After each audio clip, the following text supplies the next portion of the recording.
énormément sur... de toute façon, on a les mêmes sujets, les mêmes problématiques. Et, c'est ça, t'es obligé de sortir un peu de ton petit cocon. Parce que tu finis par te rendre compte que c'est compliqué tout seul chez soi. Ouais. On a discuté, elle m'a dit « Ah, mais je suis dans un groupe, tu devrais venir. » Et donc, du coup, un soir, j'y ai été. Et Salut tout le monde, bienvenue dans CCDQ. Concrètement, ça donne quoi ? Aujourd'hui, on a un épisode un peu spécial. Je n'ai pas une entrepreneuse, mais 3 entrepreneuses avec moi. Je dis toujours que dans l'entrepreneuriat, quand on commence, surtout vraiment les débuts, c'est hyper difficile, on est seul. Et là, franchement, j'ai la chance de recevoir un super groupe d'entrepreneuses. Elles sont magnifiques et je vais vous les présenter. Surtout, n'oubliez pas de vous abonner à la chaîne. Hello les filles. Hello, ça va bien ? Oui, ça va. Merci beaucoup d'être là. Merci à toi. Franchement. On va commencer d'abord. Je vais vous demander de vous présenter l'une après l'autre. Comme ça, c'est notre fameux petit tour de table. Et on va commencer par Jenny. Ok. Du coup, moi, c'est Jenny. Donc, je suis décoratrice d'intérieur et je me suis spécialisée pour les familles. Donc, je les aide à organiser leur intérieur, mais aussi après arriver dans la finalité avec la décoration. Et là, je suis sur ma 3e année. Bravo. Ouais, merci. Félicitations. Super. Et moi, c'est Aurélie. Du coup, j'ai créé Coactitude en 2023. Donc, ça fera 2 ans dans une semaine. Et je fais de l'animation d'ateliers de type do-it-yourself, 0 déchet pour les événements privés, professionnels et publics. Ok, super. Merci beaucoup. Et moi, c'est Laura. Je suis photographe. Ça fait 5 ans et demi. Mais depuis quelques mois, je me suis spécialisée dans le portrait de femme, pro et perso. Pour avoir des jolies photos de soi, parce qu'on sait toutes qu'on n'aime pas être prise en photo. On est d'accord. Et qu'on n'en a pas beaucoup. Donc voilà, moi, je vais accompagner les femmes à se kiffer et avoir des jolies photos pour leur communication. Et je confirme parce que je suis une cliente. Voilà. Toutes les 3. Moi aussi. Oui. Voilà. Donc, allez voir l'Instagram de Laura. Laura.Vandeville sur Instagram. C'est ça, exactement. Vous verrez les magnifiques portraits qu'elle fait. C'est vraiment, elle est top. Merci. Merci beaucoup. J'ai pas une, mais 2 questions. Quand vous vous êtes lancé, qu'est-ce que vous pensiez qui était le plus dur ? Et en fait, une fois que vous étiez dedans, qu'est-ce qui a vraiment été dur ? Qui commence ? J'ai ma petite idée. Si Vas-y. Alors moi, franchement, quand je me suis lancée, je savais pas par où démarrer, en fait. C'est vraiment le truc... Pour moi, il y avait tellement de choses à faire et je savais pas qu'est-ce qu'il fallait que je fasse en prums, je sais pas, ma com. Ou... Moi, j'avais d'ailleurs commencé par faire ma com alors que j'avais même pas commencé mon projet. La fille a fait tout à l'envers, voilà. Et donc, j'ai créé. Puis après, je sais pas à quel moment faut chercher les clients, tout ça. Enfin, il y avait tout un tas de choses à faire, en fait. Et du coup, pour pallier à ça, après, je me suis formée auprès de la CCI, donc la Chambre de commerce, qui propose une formation 5 jours pour entreprendre. Et là, en fait, c'est bon, on m'avait remis... on t'a remis les étapes. Voilà, les étapes, parce que moi, il me fallait des étapes et je trouvais que c'était vraiment compliqué. Ok, très bien. Et qu'est-ce qui a été le plus dur après ? Après, du coup, après... Une fois que tu avais tes étapes ? Se faire connaître, du coup. Alors j'ai eu la chance du coup d'avoir des premiers clients après par bouche à oreille, mais je trouve que c'est quand même on est dans un milieu où il y a beaucoup de monde qui fait sa com en ligne et il faut arriver à se rendre visible et c'est pas évident. Surtout quand c'est pas notre métier de base. C'est ça. Je suis d'accord. Très bien. On va revenir aussi sur ton projet. Il y a plein de belles choses à dire. Ça marche. Ensuite, qui veut se lancer ? Ouais, moi. Mais moi, je me suis lancée. J'ai créé mon entreprise un soir à 22h sur le site pour créer son entreprise. J'étais en mode allez, vas-y, j'y vais. Donc, moi, à ce moment-là, pour moi, rien ne serait dur. Pour moi, ça allait être facile. Je me suis dit, je vois plein de gens le faire, allez, j'y vais. Finalement, c'était pas facile. Parce que je pensais aussi que le plus dur, parce que moi, c'était la photo, je pensais que le plus dur, ce serait de faire des belles photos, de savoir tout ça. En fait, le plus dur, c'est pas ça, parce que ça, c'est ce qui me passionne, c'est ce que j'aime faire, c'est ce qui m'intéresse. Le plus dur, c'est qu'il faut gérer une entreprise, en fait. Et ça, c'est le truc qu'on prend pas en compte quand on se lance, c'est qu'on est passionné par quelque chose, mais en fait, ce quelque chose, ça va être un infime pourcentage de nos journées, parce qu'on devient entrepreneur, en fait. Et j'avais pas anticipé tout ce qu'il y aurait à faire, tout ce qui toute la communication, toute la gestion de l'entreprise, les factures, les déclarations, tout ça, les assurances, tout ça, tu n'y penses pas au début. Ouais. Et en fait, finalement, c'est ça la partie la plus importante de tes journées. Et j'avais pas du tout anticipé ça. Donc, je pense que ça a été ça le plus dur. Ouais. Très bien. Merci. Bah, moi, c'est un peu comme les filles, dans le sens où, en fait, alors moi, je suis quelqu'un de très organisé, j'aime bien que tout soit carré. Donc, pour moi, je me suis dit, je finis ma formation de décoratrice d'intérieur, ensuite, je me forme à l'entrepreneuriat, et puis après, c'est bon, easy, j'aurai toutes les clés. Donc, c'est ce que j'ai fait. Et au final, pas du tout. Et comme Laura l'a dit, en fait, il y a notre passion, donc le métier de cœur qu'on veut faire. Et à côté, il y a l'entrepreneuriat. Et c'est vrai que l'entrepreneuriat prend beaucoup de place quand on va faire les déclarations, tout ça. Et c'est vraiment l'inconnu. Et donc, du coup, c'est vraiment ça qui a été le plus dur, de mettre le pied à l'étrier, de se dire, bon, bah voilà, tous les mois, il faut quand même que je fasse attention à ça, que je sois vigilante. Et après, je pense aussi, ce qui a été dur, c'est le lâcher prise. Parce que du coup, on veut quand même bien faire les choses. Mais des fois, il faut savoir prendre du recul et se dire, bon, bah, j'ai pas fait ça comme ça, c'est pas grave. Je ferai mieux la prochaine fois. Donc, ouais. Ça, c'était dur. Non, mais en tout cas, ce que j'entends, c'est beaucoup toute la partie administrative, n'empêche. Ouais, c'est ça. On sous-estime. Ouais. Et après, ce côté où trop perfectionniste, on a énormément chez nous les femmes. Donc, voilà, ça prend beaucoup. Ok, d'accord. Est-ce que ça vous est déjà arrivé de vous dire c'est bon, j'arrête? Tous les jours. Parce que moi, je sais que ça m'est arrivé, ça fait maintenant 8 ans que j'ai ma boîte. Et je sais que, allez, il y a à peu près tous les 2 ans, je me dis, oh, c'est bon, mais pourquoi je me prends la tête, en fait? Je vais arrêter. Voilà.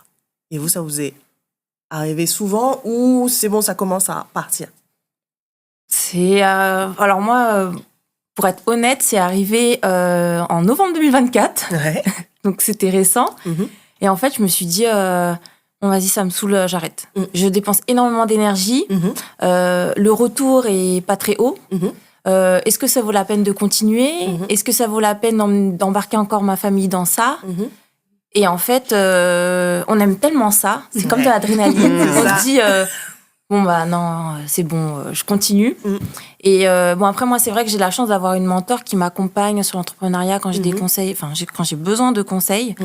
Et on s'est vu et elle m'a dit, non, mais là, ça va pas, en fait. Elle m'a dit, mais c'est normal, il y a ça à revoir et prendre du recul sur les choses. Et c'est vrai que ce coup de boost, entre guillemets, m'a fait prendre conscience que non, il fallait continuer. Mais ouais, c'était récent. Alors moi, j'ai pas encore connu le moment, enfin voilà, où je me dis je vais arrêter parce que là, je fais un métier qui est un métier passion en fait, donc je suis parfaitement, enfin voilà, j'adore ce que je fais. Après, c'est sûr que j'ai eu des petites déceptions, tout ça, mais pas au point de me dire j'arrête pour l'instant. Après, c'est peut-être parce que j'ai pas dépassé encore le cap des 2 ans. Hein. Tu disais Jennifer que toi c'était tous les 2 ans, bon, voilà. Mais non, pour l'instant, voilà. Puis mon entreprise est en croissance. Bon, pour l'instant, voilà, ça va.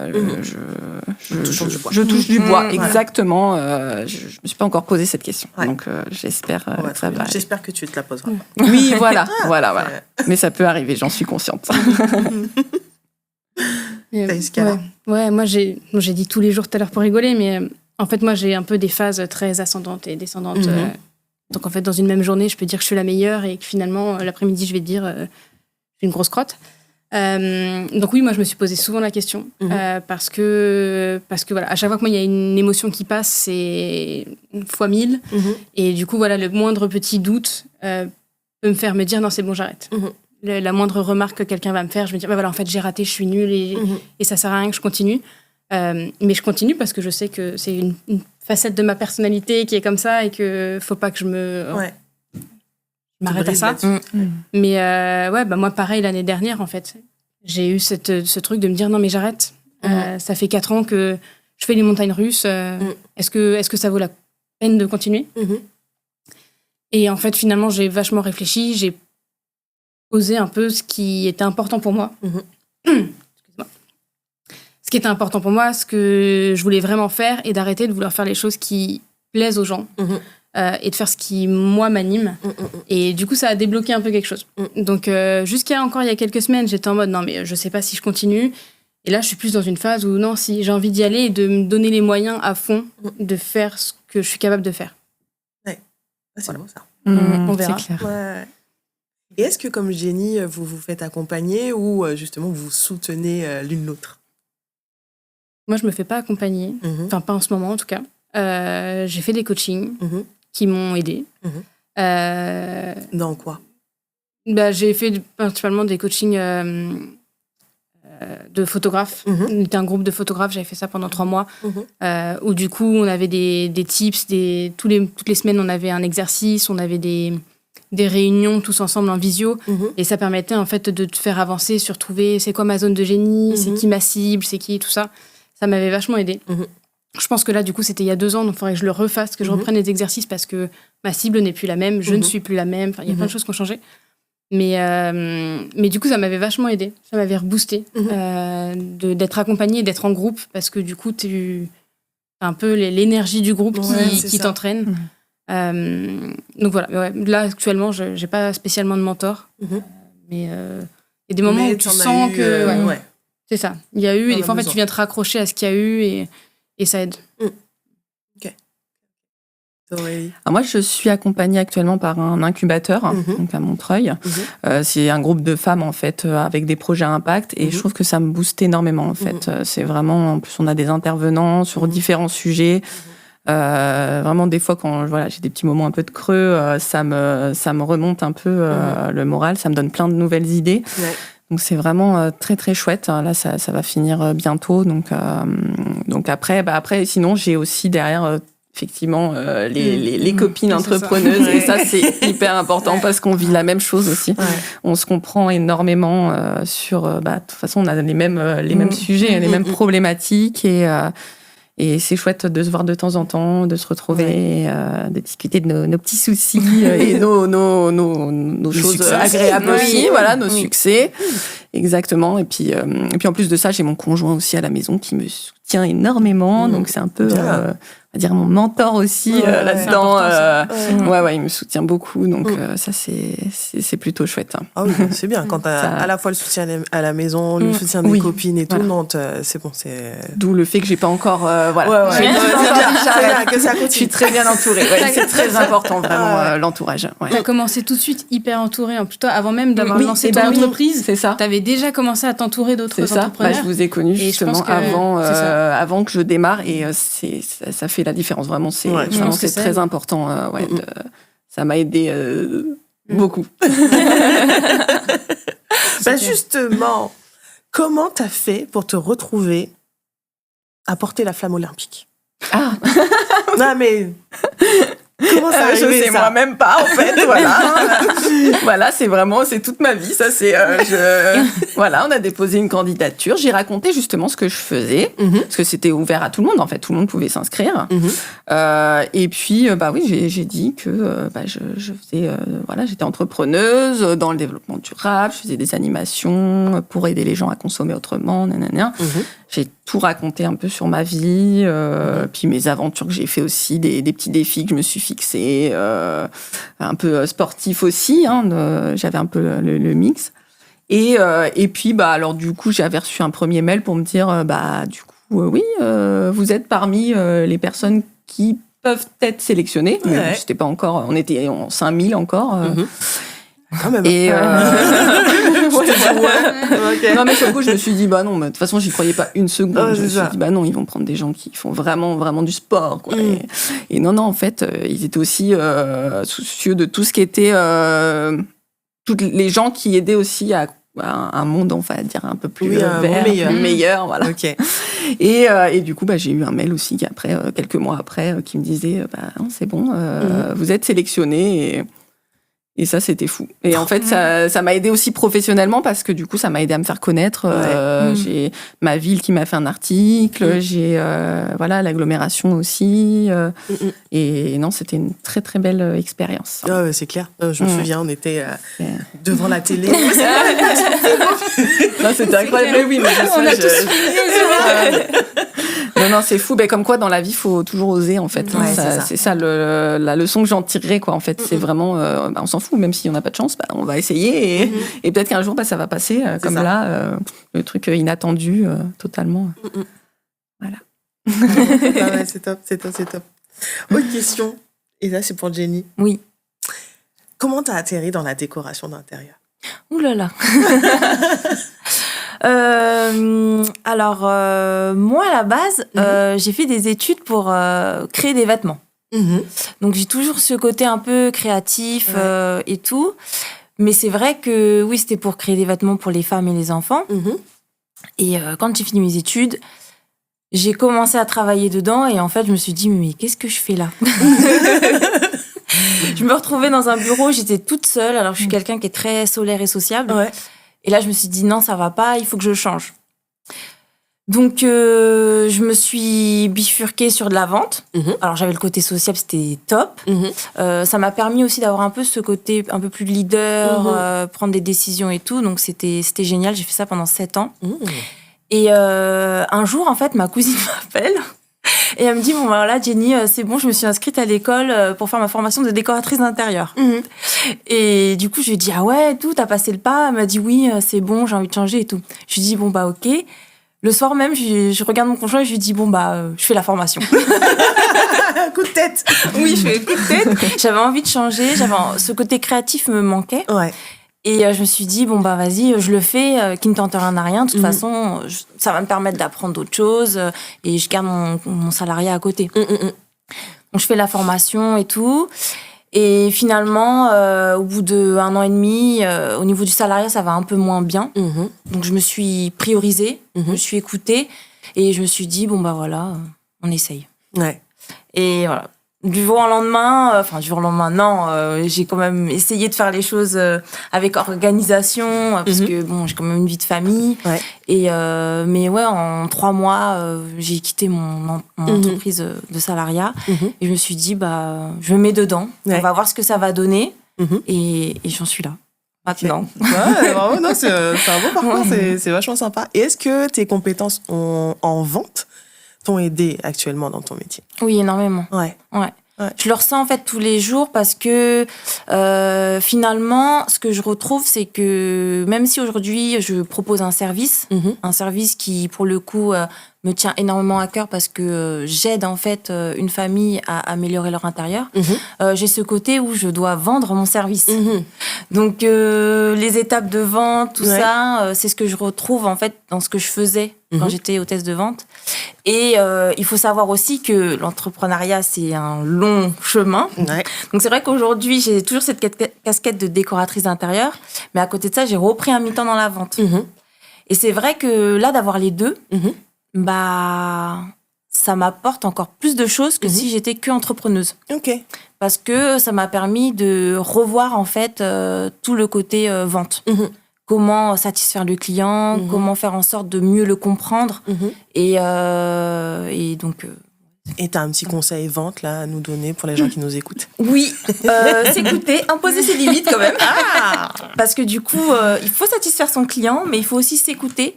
Et des fois, bah, malheureusement, ça arrive et il faut l'accepter. C'est qu'on ne peut pas satisfaire tout le monde. Voilà. C'est ça. Mais c'est important quand même d'aller jusqu'au bout du processus. Ok, très très bien. Petite question pour Laura. J'ai peur. Non, faut pas avoir peur. La majorité de tes clientes, elles ont un problème avec leur image. Ouais. Comment t'arrives à à dégoupiller ce truc-là? Est-ce que c'est au moment où elles voient leurs photos ou t'arrives à les faire se sentir à l'aise pendant la séance photo, avant? Comment t'arrives à faire ça? Je pense que c'est pas forcément quand elles découvrent les photos. Ça commence avant. Parce que j'ai une démarche, je pense, beaucoup de photographes l'ont, mais c'est pas forcément la majorité des expériences qu'ont eu mes clientes dans le passé. C'est qu'en fait, moi, c'est pas bonjour, hop, je vous prends en photo, au revoir.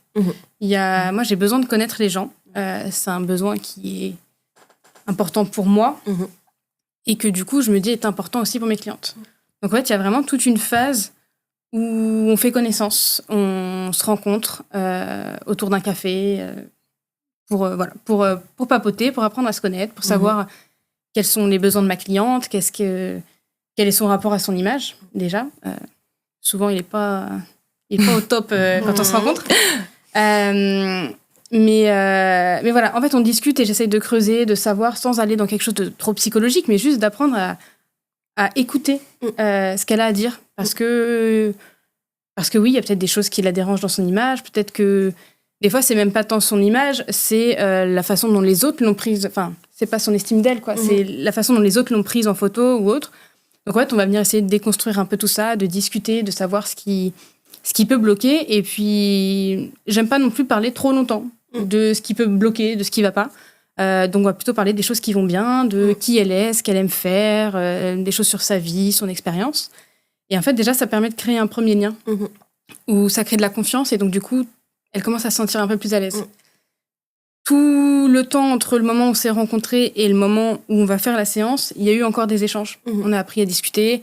On me demande souvent des conseils, les tenues, comment je me coiffe, voilà.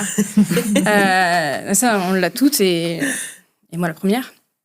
Mais voilà, et donc du coup, il y a un vrai échange où je vais pouvoir essayer de l'aider pour qu'elle se sente bien et qu'elle se sente elle-même en fait. Parce que souvent, cette question de la tenue, c'est comment je dois m'habiller. Et moi, ma réponse, c'est toujours comme tu veux en fait. C'est comme tu veux, enfin, viens pas avec un sac poubelle non plus. Mais habille-toi dans quelque chose qui te ressemble parce qu'en fait, tu pourras pas t'aimer, t'apprécier si tu essayes de ressembler à la voisine en fait. Ce sera pas toi. Donc il y a tout ça. Et puis après, il y a la séance. Et la séance, c'est pareil, c'est pas juste on est là pendant un quart d'heure, clac, et je fais des photos. On va discuter, j'aime bien raconter des bêtises, on continue d'apprendre à se connaître. Elle me livre des choses, souvent je livre moi-même des choses sur moi. Donc il y a vraiment ce lien qui est hyper important, qui fait qu'elle se sente à l'aise. Et du coup, avant même d'avoir découvert leurs photos, j'ai souvent ce message de « Ah, mais c'était trop bien, je me sens bien, j'ai passé un bon moment. » Et du coup, comme elles sont bien dans leur tête, tout de suite, ça se ressent aussi dans les photos. Et du coup, après, à la découverte des photos, oui, là, il y a « Ah là là, ouais, je suis canon, je me trouve belle. » Alors après, c'est pas magique, c'est pas forcément sur toutes les photos. Moi, je livre beaucoup de photos. Donc, il y a forcément des photos où on s'aime moins, et parce que c'est comme ça, c'est la vie, il y a un angle, il y a un truc. On n'a pas le même regard sur nous que les autres peuvent l'avoir. Mais il y a quand même une majorité de photos où elles s'aiment. Et j'ai jamais reçu vraiment de messages me disant oh, « C'est horrible, je suis vraiment trop moche, les photos, elles sont nulles. » Je pense qu'en général, du coup, il y a vraiment ce côté où presque une amitié, en fait, et souvent il y a une amitié qui se crée pendant la séance, qui fait qu'elles se sont senties à l'aise, et donc du coup, ça se ressent dans les photos et ça se ressent dans l'estime qu'elles ont d'elles-mêmes. Parce que si j'avais juste été là, je leur avais à peine parlé, j'avais juste pris des photos, tout de suite, elles sont crispées pendant la séance, elles se sentent... elles se renferment, et ça se voit. Et donc forcément, on s'aime pas. C'est pour ça que les photos, des fois, où on nous demande de poser... les photos qui sont prises à la volée, souvent, les gens les aiment bien parce qu'en fait, elles ne s'est pas rendu compte qu'en fait, on la prenait en photo. Les photos où ton conjoint, il te dit « Vas-y, fais une photo, cheese !» Là, en fait, tu t'aimes pas parce que, justement, tu vois, tu te fiches, t'es là, t'attends. Donc, en fait, c'est vraiment une expérience complète qui permet de les aider à avoir une meilleure estime d'elles-mêmes et une meilleure image d'elles-mêmes. Et c'est pas juste les photos. Les photos, c'est vraiment juste le résultat final. C'est toute la préparation avant. C'est ça, c'est tout ce qu'il y a avant. Et pour moi, c'est vraiment important de le faire. J'ai compris que c'était ma façon de faire et que je pouvais pas rogner là-dessus. Que du coup, pour moi, c'était pas possible de faire autrement. Et donc, du coup, c'est ça qui fait la différence, en fait. Qui me permet de mieux aider les autres. C'est ça. Et en même temps, ça se voit. Ça se voit. Non, mais bravo. Tu as fait comme disait Jenny, tu t'es écoutée et en même temps, tu écoutes tes clientes. C'est ça. Non, mais c'est beau. Aurélie, parmi tes multiples ateliers, tu fais des ateliers cosmétiques, des ateliers aussi pour les enfants. Oui, enfants aussi, cosmétiques, produits ménagers. Je fais de l'upcycling aussi des objets du quotidien en matière de récup. Ouais. lequel t'adores? Lequel? S'il fallait en choisir. Au niveau du produit à fabriquer? Ouais.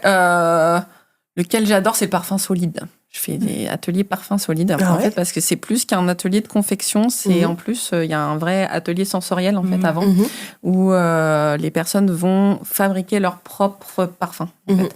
Donc, elles vont choisir. En fait, on fait ça avec 3 notes de parfum, comme les vrais parfumeurs. Ah ouais. Et avec des huiles essentielles ou des fragrances naturelles.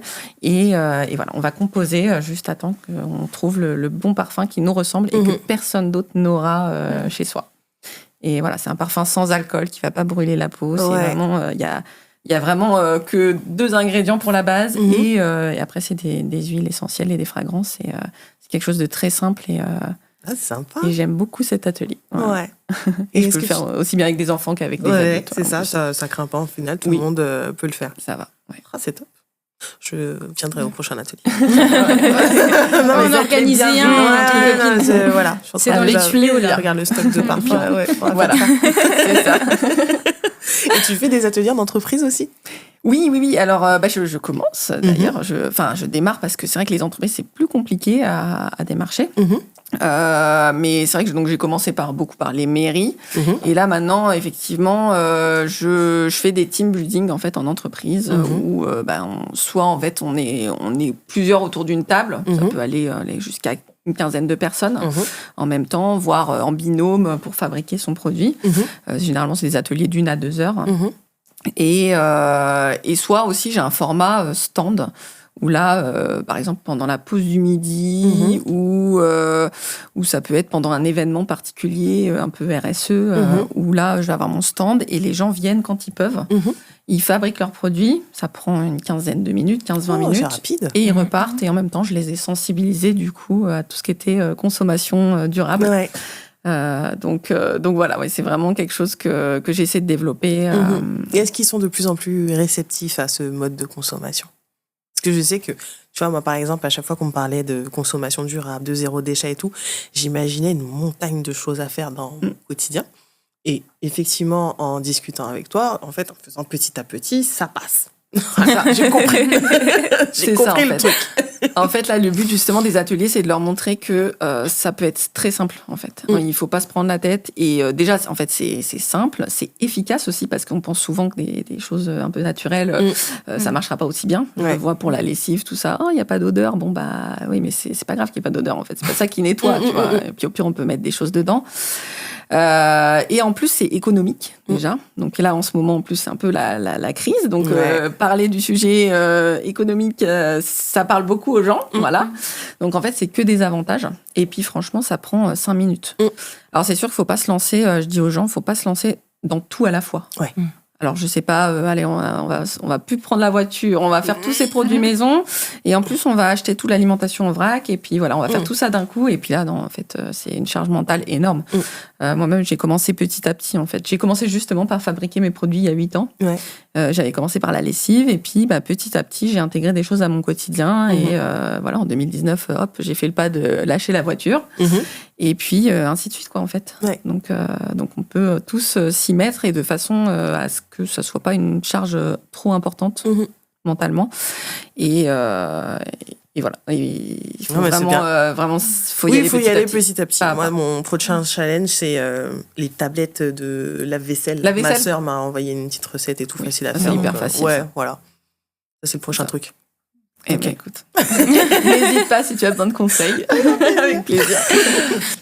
Tout à l'heure, on a parlé entrepreneuriat, pourquoi aujourd'hui on était dans un groupe, je vous interviewais toutes les 3. En fait, j'aimerais que vous expliquiez aux gens ce que vous faites l'une pour l'autre, ce fameux soutien, sororité qu'on a dans l'entrepreneuriat. Est-ce que vous pouvez un petit peu nous expliquer tout ça? Qu'est-ce qu'on fait? Déjà, on se motive. Je pense qu'on se soutient mutuellement. Un truc tout bête, mais genre sur Instagram, d'aller liker, d'aller réagir aux stories et tout pour motiver les copines, qu'elles sachent qu'on est là, on soutient. Non, je pense que d'essayer de se motiver un peu régulièrement, de se voir. Donc là, ça fait un moment qu'on n'a pas réussi à le faire, mais de se retrouver pour discuter et se soutenir. Parce que comme Aurélie le disait tout à l'heure, en fait, des fois, il y a des moments où où c'est bien d'avoir des copines qui peuvent nous soutenir parce qu'elles ont vécu les mêmes choses, elles vivent peut-être actuellement les mêmes choses, sauf qu'en fait, si on le vit chacune de notre côté, bah, c'est un peu difficile, mais dès que tu connectes avec quelqu'un qui vit un peu quelque chose de difficile en même temps, bah, ça libère un peu. Et puis peut-être que, bah, tu vois, Aurélie, ça fait 2 ans qu'elle a créé son entreprise, peut-être que là, elle a des questions qu'elle se pose, que moi, je me suis peut-être posée avant, ou peut-être qu'elle se pose des questions que je ne m'étais pas encore posées, et ça permet, moi, de me challenger. Enfin, un peu, je pense qu'il y a des échanges comme ça, et que, ouais, on est là pour se soutenir toutes les trois, en fait. En plus, on est toutes les trois de la même ville. C'est donc ça. Oui. Ça nous a bien C'est rapprochés ça. aussi. Oui, c'est comme ça qu'on s'est rencontrés aussi à la base, parce qu'on a connecté comme ça, mais... Et vous êtes rencontrés dans des réseaux d'entrepreneurs ou en allant faire les courses? Comment ça s'est passé? C'est Instagram à la base. Oui, Instagram. Oui. Oui, c'est ça. Ouais. Parce que au Oui, début, toi, c'est Laura, nous deux. on s'était connectés, effectivement. Via un salon de thé où on a été faire un brunch. Ah oui, Enfin, le brunch, déjà c'est la avant, en vie. fait, moi je suis une hyper curieuse. J'aime bien aller regarder les hashtags Franconville ou le lieu sur Instagram Franconville. Et du coup, j'étais tombée sur Aurélie qui, à l'époque, elle avait son bébé projet, son idée, elle n'était pas du tout lancée. J'avais commencé à suivre parce que c'était un moment où je me disais, ouais, les trucs écologiques, j'ai envie d'essayer de faire mes recettes. Enfin, il y avait plein de choses dont elle parlait qui m'intéressaient.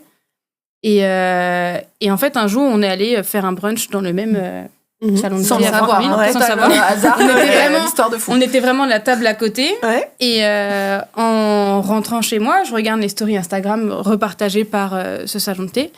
Et je vois qu'elle dit qu'elle y était. Je dis, ah, mais j'y étais aussi. Et en fait, on se rend compte qu'on était... J'étais dans cette salle-là. Ah, mais moi aussi. Donc en fait, on était vraiment les tables côte à côte. Et Donc on après, on s'est dit, s'est reprogrammé un brunch toutes les deux. Voilà, c'est ça. On est sortis, puis, Ah, trop sympa. mais oui, la coïncidence c'est était ça. un peu Et folle. du coup, vraiment un truc de hasard où en fait, bah ouais, tu peux faire des rencontres super cool sur Instagram. Ouais. Et du coup, c'était c'était juste avant, c'était avant que tu te lances. C'était Ah ouais, en c'était il y a plus de 2022. 2 ans. Ouais, parce octobre que j'avais un 2022, autre un truc projet comme ça, à ouais. l'époque, même, Ouais. je crois, quand tu Ouais. m'as... Ouais, c'est ça. fait Donc ouais, tu vois, vraiment un hasard. Et puis ce jour-là, moi, je me suis dit, allez Laura, ose envoyer un message parce que c'est un truc que je faisais jamais.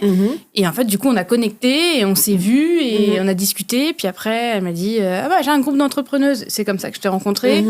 Et Jenny, C'est la même. C'était toi. Non, mais je c'est pense un que peu pareil. tu vois. c'est Aurélie. Non, mais je pense C'est que ça. En fait, c'est Je le me point souviens. commun. Moi, je suis amazée. elle amène Attends. les gens, en fait. C'est ça. Parce que Je me souviens c'est... plus où c'est. En on s'est fait, connus. moi, je t'ai vu sur Instagram.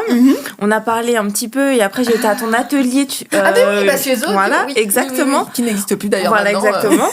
On a discuté. Elle m'a dit, ah, mais je suis dans un groupe, tu devrais venir. nanana. Et donc, du coup, Ça y un est. soir, j'y ai été et c'est là où je vous ai rencontrés. Ouais. Donc, mais Aurélie, tu... Bah oui, bah tu vois, je crée des liens. Bah, c'est Alors ça. non, mais c'est marrant parce qu'avant, tu vois, moi j'étais hyper introvertie. Moi, les gens, je leur parlais pas trop, tu vois. Je sais pas, genre il y a une dizaine d'années, déjà tu m'aurais dit je suis entrepreneuse, non, jamais de la vie. Et là aujourd'hui, en fait, j'ai envie de parler à la terre entière. Et puis d'ailleurs, en fait, c'est marrant parce que des fois, tu te promènes dans la rue, puis tu vois quelqu'un que tu connais, alors que, enfin, on est quand même dans une énorme C'est ville. clair. Ouais. Et puis et voilà. Et ça, c'est le côté aussi que j'aime bien finalement maintenant. c'est qu'en fait, il y a, voilà, tu connais t'es des beaucoup gens, plus tu ouvert connectes. aussi aux autres quand t'es entrepreneur. Ouais. Oui, ça, c'est vrai. Bah, c'est ça, t'es obligé de sortir un peu de ton petit cocon. Parce que tu finis par te rendre compte que c'est compliqué tout seul chez soi. Ouais. Moi, ça a été ça les premières années. En plus, moi, je me suis déclarée fin 2019. Donc derrière, il y a eu le Covid. Tu vois personne, tu parles à personne. Donc une des premières fois où tu te dis non, mais j'arrête, ça sert à rien. Et en fait, quand le Covid s'est arrêté, moi, j'avais repris un emploi alimentaire. Quand j'ai arrêté cet emploi alimentaire, je me suis dit, il est hors de question que je recommence à rester toute seule chez moi, à entreprendre. Je vais essayer de trouver des gens. Et donc, j'ai commencé à aller dans des assos, rencontrer un peu, discuter avec d'autres personnes parce que, ouais, quand t'es tout seul chez toi ou à discuter C'est juste sûr. avec des gens qui sont à l'autre bout de la France ou quoi, enfin, c'est pas pareil pour créer des liens. Et du coup, ouais, j'avais besoin de me créer un peu mon petit cercle proche. Et au final, ça s'est hyper bien goupillé. Et voilà, aujourd'hui, on a un bon groupe, quoi. Donc, ouais, tu te sens moins seule, en fait. Ouais, c'est Non, mais clair. complètement. Non, mais c'est ce qu'elle disait aussi, Sabrina, dans le premier épisode. Il faut sortir, aller voir les gens. Ouais, c'est Ouais. ça. Mais oui, c'est ça. Oui. Faut oser. Mais tu vois, moi, j'étais comme Ça aide Aurélie beaucoup. avant, moi, aller demander une baguette de pain, enfin, c'était compliqué, quoi. Même, enfin, tu vois, même dans un magasin, demander un renseignement, non, mais tant pis, j'irai voir sur Internet. Alors que t'es déjà... Tu vois, moi, j'étais, non, j'irai voir sur Internet, je me renseignerai, j'irai pas faire en 2 secondes juste demander au vendeur. Attends, je le connais pas. Et en fait, comme Jenny, c'est l'expérience de vente, d'être dans un commerce et d'être dans la vente où tu es obligé de parler à des gens à qui tu n'as pas envie de parler, qui fait que ça m'a... Non, mais ça fait qu'après, c'était plus facile de parler à des gens à qui j'avais envie de parler. Tout de suite, ça aide un peu plus. C'est clair. Et un peu comme toi, en fait, maintenant, j'adore discuter, rencontrer, connaître les histoires des gens, en fait. Aujourd'hui, maintenant, moi, c'est vraiment... Je me suis rendu compte que j'adore parler aux gens et j'adore les écouter. Donc c'est hyper important. Ouais. C'est très inspirant, en fait. Quand on connecte avec d'autres personnes, qu'on écoute leur parcours et tout, on se rend compte, en fait, que tout le monde vit des choses différentes ou similaires, mais finalement, ça nous apporte beaucoup à nous et ça apporte beaucoup aux autres. Des fois, on rencontre des gens quelques jours ou quelques semaines plus tard, ils vont dire « Ah, mais tu sais, j'ai retenu ce que tu m'as dit, finalement, j'ai essayé, ça a fonctionné. » Et en fait, c'est agréable. C'est agréable, mais c'est enrichissant, en fait, aussi. Mais ouais, c'est hyper important, je pense, d'avoir un groupe avec qui, même si c'est pas tous les jours qu'on s'envoie des messages, mais moi, en novembre, il y a eu une période où vraiment j'étais pas bien, je m'étais un peu enfermée sur moi-même, j'étais vraiment pas très bien moralement. Et je me souviens qu'Aurélie m'a envoyé un message, prendre des nouvelles, comment ça va. Et je lui ai En dit, plus, tu m'as dit que c'était pile le bon moment. Je lui ai dit, c'est ça. Je pense qu'on est connectés. Elle a tapé, vraiment, c'était pile le bon jour où vraiment, j'allais pas bien, j'avais pleuré. Enfin, c'était vraiment, je suis dans une période qui était assez noire. Et elle m'a envoyé un message et moi, j'ai eu la vulnérabilité d'oser lui dire, ça ne va pas. Et elle m'a dit, on se cale un truc. Allez, on se voit mardi. Donc, on s'est retrouvés le mardi. Et donc, ça me faisait du bien de sortir, de voir une copine, tout ça. Et finalement, je tourne la tête, je regarde dehors, je dis « Hey, il y a Jenny !» Elle dit « Oui, c'est une surprise. » Elle dit comme je savais que t'allais pas bien, je me suis dit que ça te ferait plaisir qu'on se retrouve toutes les trois. Et en fait, mais la puissance de ça, et c'est là que tu te dis « ça fait du bien d'avoir ce groupe et de se sentir pas seul. » Et même si, en fait, on a parlé peut-être 5 minutes du fait que j'allais pas, et après, on a parlé de plein de choses, de chacune. En fait, t'es plus toute seule. C'est ça. Et c'est à ce moment-là que tu finis par faire aussi un peu le tri des personnes qui sont importantes dans ta vie. On avait déjà discuté, mais il y a des personnes que tu penses être importantes et puis que finalement, quand justement tu vas pas bien, elles sont pas là. Et puis t'as les personnes que t'avais peut-être pas sous-estimées, mais que voilà, c'était une copine comme ça, et qui finalement, le jour où tu dis ça va pas, elle se démène et hop, elle débarque et elle est là, quoi. Donc moi, je sais que ça m'a énormément aidée à ce moment-là, et je sais que je peux compter sur elles si à un moment ça va pas, et que c'est important qu'elles sachent qu'elles peuvent compter sur moi si ça va pas non plus, quoi. Parce qu'on partage le bon. Non, mais c'est important en fait de partager. Souvent en fait on a tendance à partager tout le bon, et c'est hyper important de partager aussi quand ça va pas, parce que en fait ça fait partie de la vie, et d'être accompagné à ce moment-là, mais même juste sans parole. Enfin je sais pas vous, mais moi mon conjoint c'est pareil. Enfin je sais qu'il est là, il parle pas. Il est là.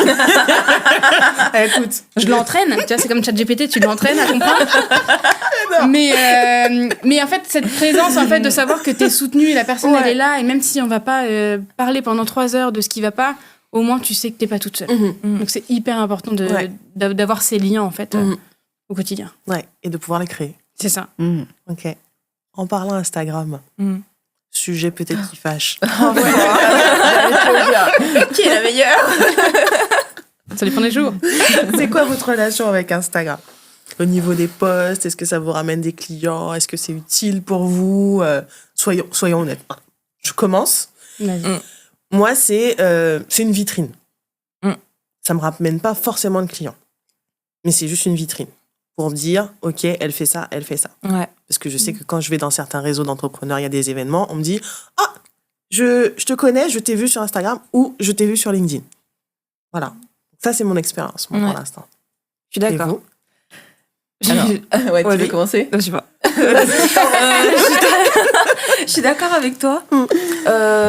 Pour le coup, c'est vraiment une vitrine. Montrer ce qu'on fait et comment on peut aider les autres. Mais un peu comme une carte de visite aussi, mais non. C'est pas là où on va avoir facilement des clients. Et pourtant on se dit mais Instagram ça touche énormément de personnes, on va trouver notre client et tout, mais finalement c'est un concept d'être très connecté, mais finalement il n'y a pas du tout de connexion. Donc c'est un peu flou, c'est un peu bizarre, mais ouais. Alors moi, c'est compliqué parce que j'essaie de me démener pour faire des choses, tu vois. Je donne tout, hein, vraiment. Je donne vraiment sa personne.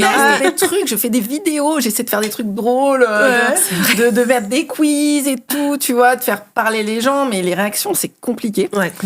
C'est très très compliqué à avoir. Même le nombre d'abonnés, quoi, il est figé un peu. Enfin, c'est très compliqué de faire bouger tout ça. Donc je fais 2 posts par semaine actuellement, donc, ce qui est déjà bravo pour moi. Bravo. Après, voilà, du coup, j'aimerais vraiment construire une communauté, vraiment des gens qui échangent autour du zéro déchet, de la consommation durable et tout. Bon, pour l'instant, ça prend son temps, ouais. Au niveau des clients, alors ça me rapporte pas énormément de clients, mais ça m'en rapporte quand même un peu. On va dire que le premier client que j'ai eu, c'était par Instagram et c'était un centre commercial en plus. C'était vraiment quelques semaines après que j'ai créé mon entreprise où ils m'ont contacté pour un événement. Donc je me dis c'est quand même pas négligeable, quoi. Il y a quand même des gens qui cherchent. Ça arrive. Et pareil, j'ai des. Souvent, je dis aux gens, quand ils ont fait mon atelier, je leur dis voilà, vous pouvez me retrouver sur Instagram, donc ils se connectent. Et c'est vrai que des fois, il y en a qui reviennent à d'autres ateliers parce que ça leur donne envie. Ouais, je mens un peu parce que je mens un peu. C'est vrai que quand j'ai fait les ateliers, c'est vrai que les gens passaient par Instagram et oui, sur la partie atelier. Voilà, ça arrive. Donc c'est minime quand même. Moi je trouve que sur LinkedIn c'est beaucoup plus ça me rapporte plus de gens, j'ai l'impression. C'est beaucoup plus agréable, il y a plus de réactions, il y a plus de réactions, c'est vrai. Alors peut-être que c'est moi qui ai pas compris le mais vraiment oui, je trouve que Instagram c'est très chronophage et c'est vrai que par rapport à ce que ça rapporte, c'est pas intéressant. Des fois je me dis est-ce que je vais pas arrêter Instagram? Mais en même temps non, parce que ça donne une mauvaise image. Enfin, si je me dis si j'arrête là, les gens ils vont penser que je suis que j'ai fermé, que tu vois, c'est toujours ça. Après je me dis ça dépend du métier. Pour le métier de Laura et de Jenny, comme c'est très visuel. Oui. Instagram, ça sert quand même. Voilà, c'est ça. Mais pour le nôtre où ce sont des ateliers et tout, peut-être LinkedIn, et moi déjà je suis sur YouTube parce que comme je t'ai dit, j'ai envie d'économiser mon temps. Voilà, donc on va faire des vidéos longues qu'on va diffuser ensuite sur les différents réseaux et c'est là où je vais peut-être plus gagner. Mais ouais, je suis d'accord, ça dépend des métiers. Et toi, ça te ramène des gens ou pas? Ça m'a ramené des gens, moi, dans les différents types de photos que je faisais avant. En tout cas, ça m'avait ramené des gens. Mais comme tu dis, en fait, moi, je suis dans un métier d'image. Donc, en fait, c'est très visuel et donc les gens, je pense que ils vont sur mon site, ils vont après sur Instagram pour aller voir. En fait, ils ont une galerie complète, comme s'ils avaient un book à regarder. C'est ça, ils peuvent se projeter. Je pense que ça permet de se projeter. Après, de plus en plus, j'essaye de... Là, j'y reviens tout doucement. Mais de plus être juste en mode portfolio, je te balance mes images comme ça, mais d'être dans quelque chose aussi qui connecte justement avec... pour montrer l'apport que ça peut être de faire une séance, montrer des backstage, parce qu'en fait, souvent... Ça fait un peu peur, on ne sait pas comment ça va être la séance. Donc moi, j'ai pas de studio, donc en fait, les gens se posent des questions, mais ça va être où, ça va être comment. Et en fait, j'essaye de m'y mettre à filmer des backstage pour pouvoir montrer aux gens, parce que je me dis, s'ils sont comme moi et qu'ils ont besoin de voir pour se projeter, de comprendre. Ça pourra les aider. Donc j'y reviens doucement. Après, j'essaye de le faire un peu à ma sauce, parce que quand tu essayes de trop faire, justement, te tenir trop un planning, je sais qu'en fait, moi, du coup, j'arrive pas à tenir, et donc je me dis, ça sert à rien, et j'arrête. Donc, essayer d'y aller un petit peu plus tranquille. Donc, je me prends pas trop la tête pour l'instant. On verra ce que ça donne. Mais j'essaye d'appliquer tes conseils. Merci. Ça me donne des idées déjà de choses à poster, tu vois. Mais ouais, c'est ça, faut réussir aussi à trouver le ton qui est bon et comment toucher les gens. Parce que tu parlais de nombre d'abonnés ou de likes, mais en fait, si t'as 300 likes, mais en fait, c'est 300 potes à toi qui te prendront jamais une presta, bon, ça sert à rien. C'est beaucoup ça, en fait, sur Instagram. J'ai remarqué que c'est beaucoup les potes, voilà, ou les concurrents. Oui, la concurrence. Voilà, et ça, c'est surtout vous aussi dans vos domaines, j'imagine. Ils vont voir ce qu'on fait et tout ça. Donc, évidemment, c'est pas eux qui vont liker. Mais après, des fois, il faut faire un ménage, en fait. C'est ça. Oui, moi, j'hésite pas à faire le ménage, à aller voir. Alors, tant pis, j'aurai moins, le nombre d'abonnés va descendre. En fait, je m'en fiche, parce que si j'ai moins d'abonnés, mais que les gens qui voient mes posts sont des gens qui sont susceptibles de me prendre une prestation. C'est ça. Exactement. Parce qu'en fait, si c'est tous les photographes de France qui me suivent, ça ne sert à rien. J'avais fait un challenge photo il y a 5 ans et 4 ans, où du coup, on était, je sais pas, des centaines de photographes en France à faire le challenge pendant 100 jours de poster une photo par jour. Et donc, du coup, je me suis retrouvée. Alors, oui, j'ai grossi, j'ai eu beaucoup d'abonnés. C'est que des photographes. Enfin, ça m'apporte pas grand-chose. Non, c'est clair. Donc, du coup, moi, j'avais fait un gros ménage parce que, alors, désolé, les gens que je retire, c'est pas que je vous aime pas, c'est que, en fait, potentiellement, ça fait que mon contenu est caché à des personnes qualifiées, en fait. Donc, exactement. Donc voilà, faut réussir à jongler un peu avec ça et c'est pas toujours évident. Ah, bravo. C'est un travail. Voilà. Moi, je pense que la clé, c'est de déléguer. Mais encore, des fois, il y a cette partie un peu créative qui peut être sympa. Tu vois, la semaine dernière, je faisais mes posts. J'étais contente de faire un peu mes posts et de réfléchir au truc. En fait, je pense que ça dépend aussi de ce que tu fais et ton... Oui, ça dépend. Mais comme Aurélie l'a dit, c'est chronophage à un moment donné. Et quand tu dois faire plein de choses, c'est comme t'as le côté entrepreneurial, le côté passion de ton métier, et après, il faut faire les réseaux. À un moment donné, oui, c'est ça, compliqué tu fais aussi. plus ta vie de famille, plus tout ça. En fait, c'est compliqué des fois de réussir à faire, quoi. C'est ça. Mais... Et vous gérez votre quotidien comment ? C'est planifié, c'est carré, c'est YOLO. YOLO à l'arrache. Ah ouais. Non, pas moi. Non, pas moi. Je suis trop carré, moi. Je suis la team trop carré, tu vois. C'est limite un peu trop. Ouais. Sans la fille un peu militaire presque. Hein. D'accord. Et t'arrives à c'est genre respecter la veille au soir, tu vois, j'ai mon planning. Je sais que de 9h à 10h, je vais faire ça. De 10 à 11, je vais faire ça et tout ça. Alors j'arrive à respecter. Ça dépend des imprévus de la journée aussi, on va dire. Tu laisses de la place aux imprévus ou pas ? Oui, généralement, je prends plus large dans le planning. Okay. J'ai souvent de l'avance, en fait, sur mon planning. Mais il y a des journées... je le fais pas tout le temps, Je le fais pas tout le temps, mais pour des journées chargées, oui, je préfère me faire... En plus, ça me booste d'avoir des objectifs. Je me dis, voilà, je fais ça.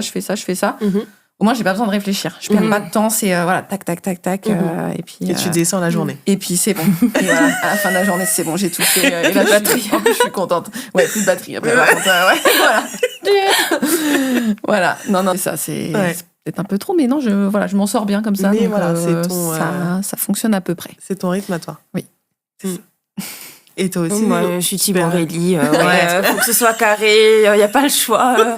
Rien ne déborde. On a un calendrier partagé avec mon conjoint, comme ça, il voit les rendez-vous, les machins. Parce que sinon, on s'en sort. Ça part dans tous les sens. Donc, non, je suis team organisée. Tout est cadré. Je pareil, de 9h à 11h, je fais ça, je suis sur ça. Après, pareil, je laisse un petit peu d'espace pour les imprévus parce que on sait jamais ce qui peut se passer à la journée ou quoi, mais je me dis qu'on n'a pas le choix, sinon on n'avance pas, on ne regarde pas. Et vous prévoyez des moments détente aussi ou pas? Ça a été un sujet compliqué, ça. Alors là, moi, imposé et après ça va. Ouais, franchement, moi, j'ai eu beaucoup de mal au début. Ouais, c'est ça. Il faut vraiment s'obliger, en fait, à se faire une pause.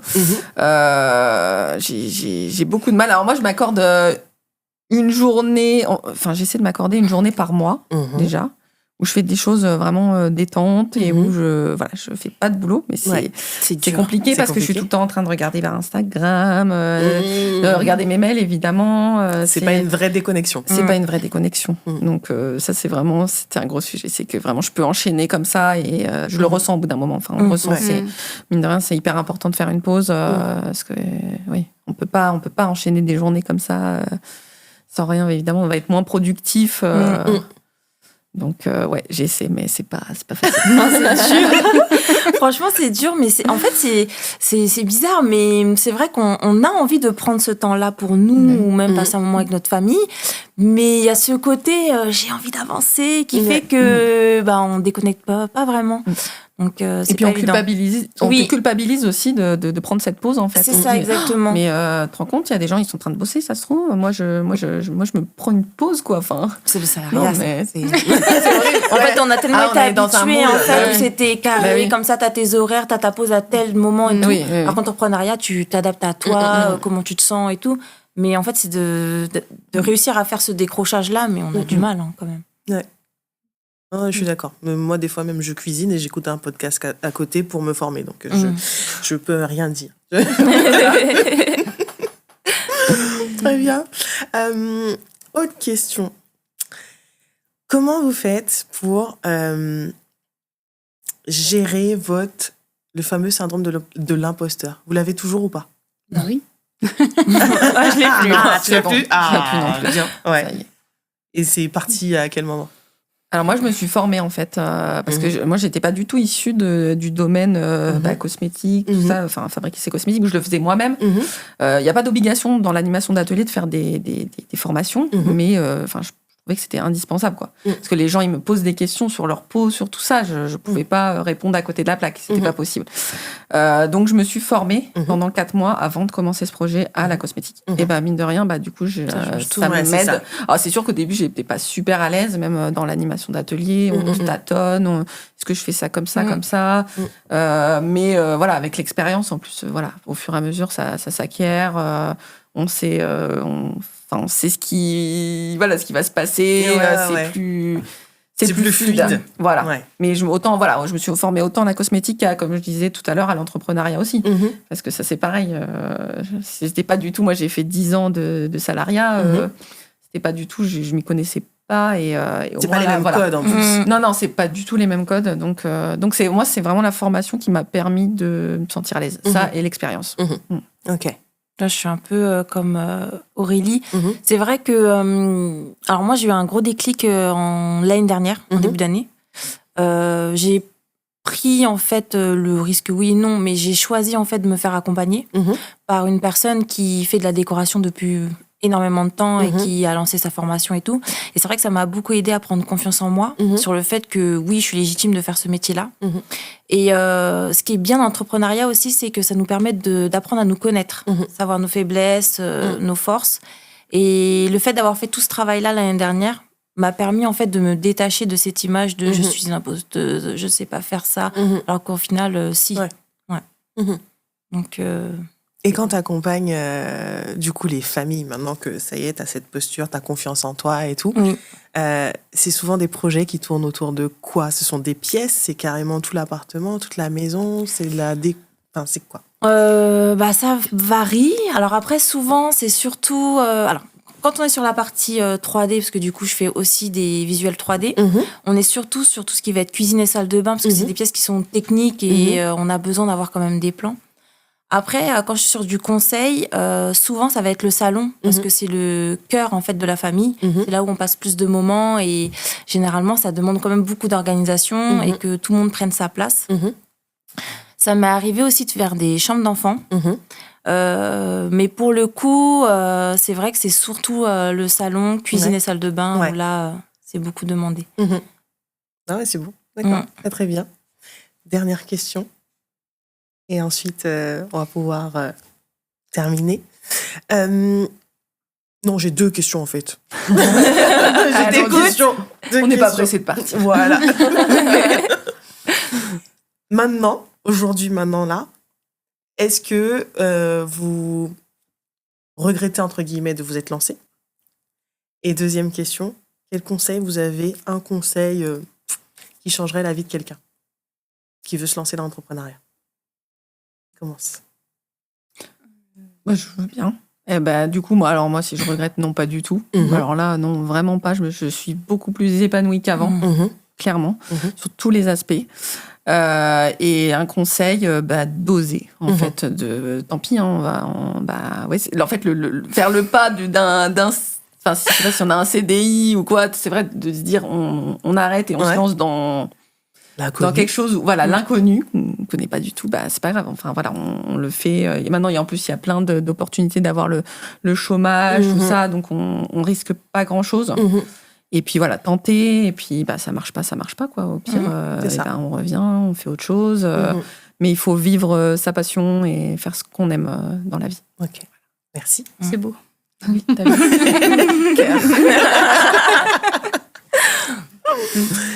Vas-y, maman. Non, moi je regrette pas parce que le salariat déjà c'était pas pour moi. J'ai essayé, j'ai fait toutes mes études en alternance, j'ai fait un job alimentaire pendant 2 ans. Clairement, c'est pas pour moi. Parce que tout à l'heure, on parlait d'organisation, tout ça. Moi, le côté trop carré de il faut que tu viennes à telle heure et que tu termines à telle heure et tu vas manger à cette heure-là. Et c'est nous qui décidons quand tu pars en vacances. Moi, c'était pas possible. Moi, il faut que je puisse. Il Et des moments où je vais avoir l'inspiration à 23h, et à 23h, je vais travailler. Donc moi, j'aimais pas ce côté très rigide. Très rigide, et puis il y a des jours où j'ai pas envie, il y a des jours où je vais pas bien, j'ai pas envie de devoir me forcer à y aller. Donc du coup, l'entrepreneuriat m'offre cette flexibilité, cette liberté. On est libre et en même temps, c'est quand même un travail. Hein. On a un peu notre indépendance, mais voilà, mais on a quand même cette flexibilité qui le permet. Donc clairement, moi, je le regrette pas parce qu'en plus, ça m'a permis de rencontrer plein de gens. Et du coup, le conseil que je donnerais, c'est de s'entourer. Que ce soit des copines ou autres, mais parce qu'on ne peut pas forcément toujours se payer une formation quand on commence. Après, des fois, il faut oser investir. Mais voilà, on ne peut pas toujours avoir un mentor ou comme ça. Rien que d'avoir un groupe de personnes qui comprend, ça aide. Parce que l'entourage familial, il va être là, des fois, pour être là, pour soutenir. Ouais, c'est cool ton projet. Mais ça s'arrête quand tes conneries là? Des fois, il y en a. On te le dit pas, on te le dit pas complètement, mais il y en a qui sont en mode, c'est juste un hobby. Et puis parce que en fait, ils projettent leur propre peur de eux, ils oseraient pas en fait. Ça. Et donc du coup, toi, tu oses faire un truc qui sort un peu des sentiers battus. C'est plus les mêmes réalités. Ça peut être un peu incompris et ça peut un peu nous tirer vers le bas des fois, les réactions de l'entourage. Donc du coup, s'entourer, typiquement d'autres entrepreneurs, soit qui se lancent en même temps. Parce que du coup, ça peut donner une impulsion de le faire à plusieurs, soit de personnes qui sont déjà installées, parce que du coup, justement, elles ont fait les erreurs, elles peuvent nous donner des petits conseils et elles savent par quoi on est passé, par quoi on passe. Et donc, du coup, c'est plus aidant quand même. Donc voilà, un petit conseil. Merci.